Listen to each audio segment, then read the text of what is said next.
You will make the world better in your own way, even if you don't know exactly how.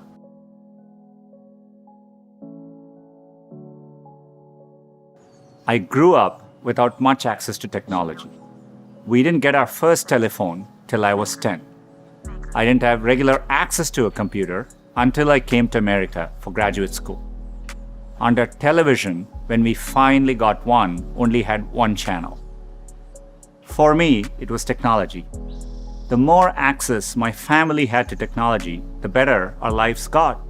So when I graduated, I knew I wanted to do something to bring technology to as many others as possible.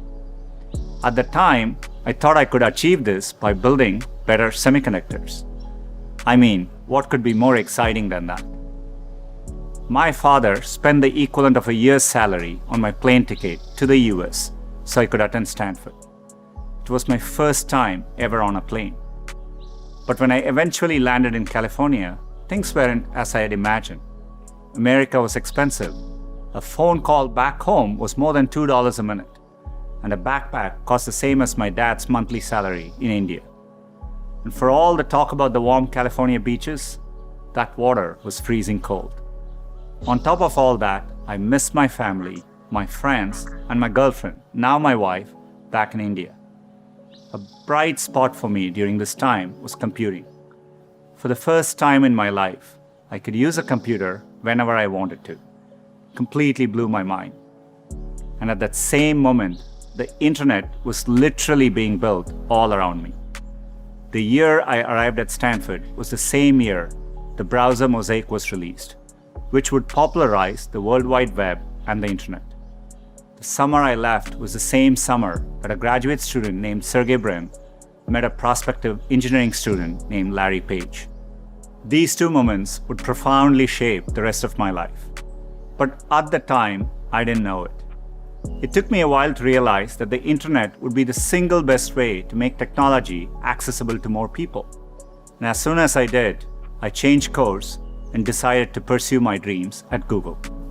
Inspired by the wonder that first browser created in me, I led the effort to launch one called Chrome in 2009 and drove the effort to help Google develop affordable laptops and phones so that a student growing up in any neighborhood or village in any part of the world could have the same access to information as all of you. Had I stayed the course in graduate school, I'd probably have a PhD today, which would have made my parents really proud, but I might have missed the opportunity to bring the benefits of technology to so many others.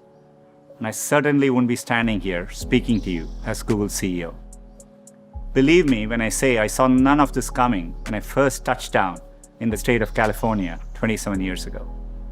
The only thing that got me from there to here, other than luck, was a deep passion for technology and an open mind. So take the time to find the thing that excites you more than anything else in the world. Not the thing your parents want you to do, or the thing that all your friends are doing, or that society expects of you. You will prevail. The reason I know you'll prevail is because so many others have done it before you. 100 years ago, the class of 1920 graduated into the end of a deadly pandemic. 50 years ago, the class of 1970 graduated in the midst of Vietnam War. And nearly 20 years ago, the class of 2001 graduated just months before 9/11. There are notable examples like this. They had to overcome new challenges, and in all cases, they prevailed. The long arc of history tells us we have every reason to be hopeful. So, be hopeful. The ability to ask a computer anything, anywhere, the very thing I've spent my last decade working on, is not amazing to you. That's okay. It doesn't make me feel bad. It makes me hopeful. There are probably things about technology that frustrate you and make you impatient. Don't lose that impatience. It'll create the next technology revolution and enable you to build things my generation could never dream of. You may be just as frustrated by my generation's approach to climate change or education. Be impatient. It'll create the progress the world needs. You will make the world better in your own way, even if you don't know exactly how. The important thing is to be open-minded so that you can find what you love. I know you're getting a lot of advice today, so let me leave you with mine. Be open, be impatient, be hopeful. If you can do that, history will remember the class of 2020, not for what you lost, but for what you changed. You have the chance to change everything. I'm optimistic you will.